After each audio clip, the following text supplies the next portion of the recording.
పెరియర్ రామస్వామి అక్కడ ఉద్యమాన్ని ఉర్రూతలొగించి తమిళనాడులో 69% రిజర్వేషన్ తెచ్చిపెట్టిండు అక్కడ. మరే అదే విధానంతో కొట్లాడి అదే 9th షెడ్యూల్లో పెడితేనే తప్ప ఈ రిజర్వేషన్ అమలు అయితే కానీ ఈ జీవోలతోటి రిజర్వేషన్ అమలు కాదు. నువ్వు సుప్రీంకోర్టు పో, ఇంకా ఐక్యరాజ్య సమితి పో, నువ్వు ఎక్కడ పోయినా రిజర్వేషన్ అమలు కాదని నీకు తెలుసు. కానీ నీ షోప్ టాప్లు ఏదో మేము పోతున్నాం చేస్తున్నాం అవుతుందని చెప్పి ఇక్కడ నమ్మకలుగుతున్నాం. కానీ ఇప్పుడు జనాలు నమ్మేటట్టు లేరు, అది కాదని చెప్పి అందరు చెప్తున్నారు. అంతా ప్రోగ్రాం పెట్టి చెప్తుంటే ఇప్పుడు జనాలకు అర్థమైపోయింది 9వ షెడ్యూల్ అంటే ఏంది, అది ఎట్లా పెట్టాలి, ఎట్లా ఉద్యమం చేయాలి, ఎక్కడ కూర్చోవాలి, ఏం చేయాలని మొత్తం అర్థమైపోయింది.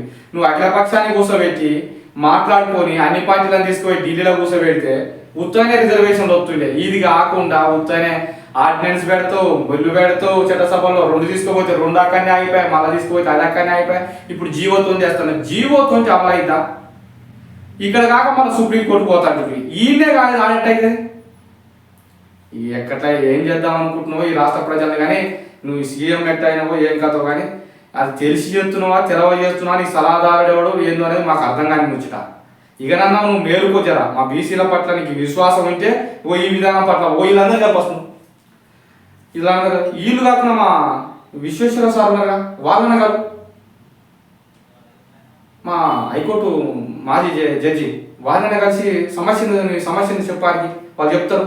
ఆ చిరంజీవి సార్ గారు ఐఏఎస్ రిటైర్డ్ ఎప్పుడు వీళ్ళని కాదు, ఎవరినో ఒకరు కంచారుగా ఉంటారు కదా, మీ దగ్గర ఉంటాడు కదా, మీకు సపోర్ట్గానే ఉంటాడు. వీళ్ళని కాదు, వీళ్ళకి గలవకుండా నీ సొంతంగా చేసుకుంటూ పోతా అంటే జీవోలు అమలు కావు. ఇక్కడ పిచ్చోళ్ళు కాదు, ఇక్కడ అందరు తెలియకలోలే.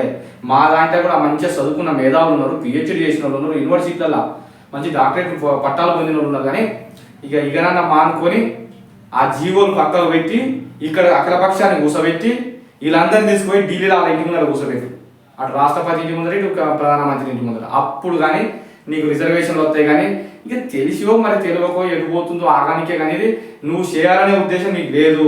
ఏదో పైకి షోప్ టాపులు అంతే. కానీ నీకు చేయాలని ఉంటే నువ్వు గిట్లేంది చేస్తావు, మమ్మల్ని బాగుపడేనేవు కదా నువ్వు.